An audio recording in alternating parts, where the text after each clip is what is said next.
Guys, good morning. Welcome back to our channel, Kamandag Pigeon TV. Kumusta? So yun mga idol kalapatids, for today's video, mag-aabang tayo ng manggagaling ng Marinduque. First lap ng derby natin mga idol kalapatids, summer race. Yung tatlo nga ang kinarga natin kagabi, ay nung isang araw pa pala, nung biyernes ng gabi. So mag-aabang po tayo ng pauwian ngayon mga idol kalapatids. So yan po ang weather natin dito. So pinawalan sila kaninang umaga ng 6:15 sa Marinduque. So tawid dagat po mga idol kalapatids. So sana makabalik at makauwi yung ating mga warriors. So tara, samahan nyo ako magabang mga idol kalapatids. Pero kung bago ka pa lang sa ating channel, huwag mo kalimutan mag-subscribe. Pakiclick mo na rin yung notification bell button nang sa ganun ay parating ang updated sa mga bagong videos na ating ilalabas sa gayan. So paano mga idol kalapatids? Tara, samahan nyo ako. Let's go! Baby! Sok!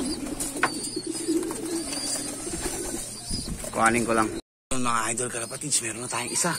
Hindi ko na kunanan kanina. So ayan siya, si Debbie mga idol kalapatids. Ayan o. So ikaklak ko lang mga idol kalapatids. So yun na nga mga idol kalapatids, na iklak na natin si Debbie. 1-2 speed niya mga idol kalapatids. So nasuprise tayo kay Debbie. Bigla siyang bumilis. So dalawa na lang inaantay natin.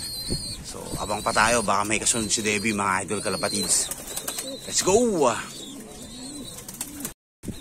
So yung mga idol kalapatids, nagulat ako, ang bilis nito ni Debbie natin galing ng Marinduque. So inaayos ko pa lang kanina yung loop natin, gawa nga inaalis ko yung mga YB natin. Ayan, para kahit dumating yung mga warriors natin galing ng derby, baka may dala pa tong sakit, o sana wala naman, nakabukod yung YB natin kasi mas mabilis tatamaan itong mga YBs na to eh. So bali iniwan lang natin doon yung mga malalakas na nilalang. So si Debbie nagpapahinga na. Ilang paso naman niya ngayon, dalawa, si Sheka at saka si Falcon. So lagi siyang pangalawa, ngayon nauna na siya. So hintayin natin yung dalawa.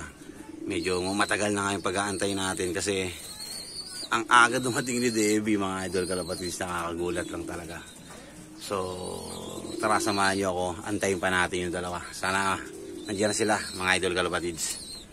So yun mga idol kalapatids, wala pa yung dalawa natin. Anong oras na? Time check tayo.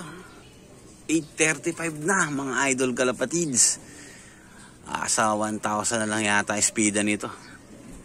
So bali nilang paso sila ni Debbie mga idol kalapatids. Si Debbie natin nandito na kanin pa. 1-2 speed niya, 1-2-0-9. So napagpahinga na si Debbie. Yung dalawa wala pa, lumilipad pa rin. Mukhang napalayo yung dalawa natin So sana nandiyan na sila, antayin lang natin mga idol kalapatids. Si Sheka at si Falcon. Mukhang nagbago yung speeda ni Sheka.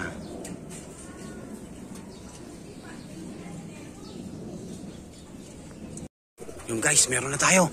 Sino kaya to? Sumubra na naman sa bubungan. Mukhang si Sheka to mga idol kalapatids. Si Sheka nga. Sok!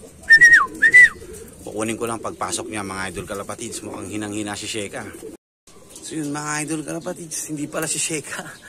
Si Falcon pala to. Pumayat mga idol kalapatids. Mukhang nahirapan. So si Sheka na lang yung hinaantay natin. Naku po Sheka, nakasan ka na.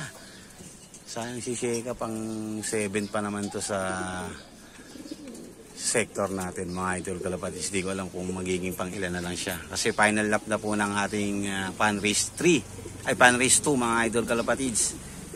So ayun, tingnan natin kasi 900 plus na lang tong speed ni ni Falcon mga idol kalapatids. So abangan pa natin si Sheka, sana makabul pa.